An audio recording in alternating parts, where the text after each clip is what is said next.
The arrest of Andrew Mountbatten Windsor, formerly Prince Andrew, stunned the world when it was first announced yesterday. But one thing that has come up in many American reactions is the strong consequences many in the international community have faced with the release of the Epstein files versus an apparent lack of accountability in the United States. Here to break down all of that is The Hill's Deputy Managing Editor, Sarakshi Rai. Sarakshi, let's start with Andrew first.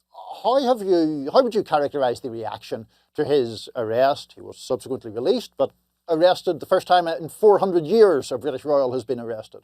What was the reaction like to that? That's right. I think we heard from members of Congress like Thomas Massey and Ro Khanna who called it, a huge win for the British justice system, and they kind of praised the Thames Valley Police for going and making sure, that he was put under investigation and then subsequently arrested. Now he is under investigation. His houses in the UK on royal property, like Lodge, where he stayed and where Jeffrey Epstein was a regular visitor to him, that we now know from those emails of DOJ files released recently, is still under search, and they're still searching. It's entering its second day of search at those properties. So what we are hearing is. There's a lot of praise for the British justice system, but also, shockwaves throughout the world and the Commonwealth. Let's not forget, the royal family always makes headlines.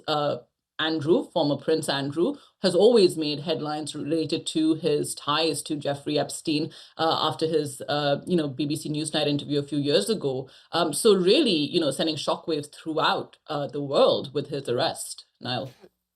To that global point, Sarakshi, I mean, even in Britain alone, it's not only Andrew Mountbatten Windsor. Of course, Peter Mandelson, who was the British ambassador here to the United States, was fired. He is now under some kind of investigation. Both Mandelson and Mountbatten Windsor deny any wrongdoing. But we've seen in Britain and Norway and other nations around the world real consequences for connections with Epstein. We seem to have seen less of that, at least in the American political world. Would you agree? That's right. That's exactly right. And that's something that the Epstein survivors are also saying. They're saying, why is there this toppling of power structure in Europe taking place? Why is it that, the UK has lost its US ambassador because of this email exchange that he had with Jeffrey Epstein? Why is a former prince under investigation and subsequently arrested? Why are Norwegian ambassadors resigning from the Norwegian Foreign Service, or even the Norwegian royal family is implicated. The crown princess has, deeply apologized for her ties to Epstein. So they're wondering, why is there this reckoning that's ongoing to ties with Jeffrey Epstein in Europe, but across the pond here in the US, there's not much happening. Now, we do know that Les Wexner, the billionaire who is the former, Victoria's Secret owner. He was deposed by members of Congress just this week as well. So that's something that's happening. We're going to be hearing from Hillary and Bill Clinton in Congress next week behind closed doors. Obviously, their deposition will be taking place, and that'll be up to the House Oversight Committee on whether or not they release that video. But what we are seeing is more of a deposition approach that the U.S. is taking versus this real reckoning that's ongoing in Europe when it comes to ties to Jeffrey Epstein and those in the upper echelons of power. And obviously, the nature of what we do is concentrate on the echelons of power. But that seeming lack of accountability in the United States, we have heard from victims that, I mean, that seems to really stoke outrage or hurt on their behalf, I think, whereas they have praised certainly the arrest of Andrew Mountbatten Windsor, for example.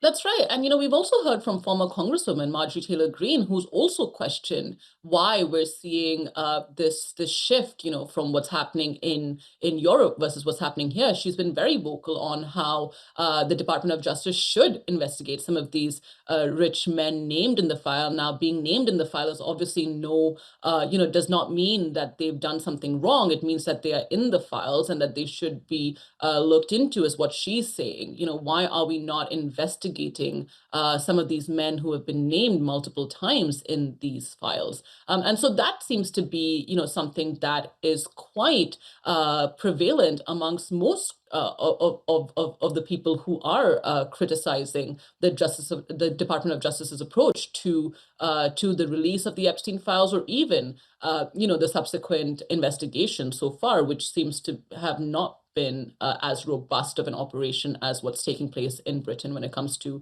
Andrew Mountbatten Windsor, or even former U.S. Ambassador Peter Mandelson. And just finally, Sarakshi, do you think that these kind of sentiments that we're talking about are actually serving to increase pressure in any way on the Trump administration or the Justice Department to take more assertive action, to roll back some of these redactions? Or are the two scenarios seen as very separate? We've seen the Department of Justice kind of release redacted files and then come back and release unredacted versions of the same files after pushback from Thomas Massie and Ro Khanna over some of the information that was shared, and after they took a look at those files as well. But what the messaging that we're hearing from at least President Trump so far is that, we heard from him at a press conference just a few weeks ago, where he said the country should move on from Epstein. So that's the messaging coming from the President of the United States on this issue. So that is also causing some questions as to whether that's the messaging that the Department of Justice possibly might be taking when they hear the president say things like that when it comes to further investigation of any of these Epstein files. Very important story. I know we'll both keep following it closely, but Sarakshi Rai, thanks for joining us today.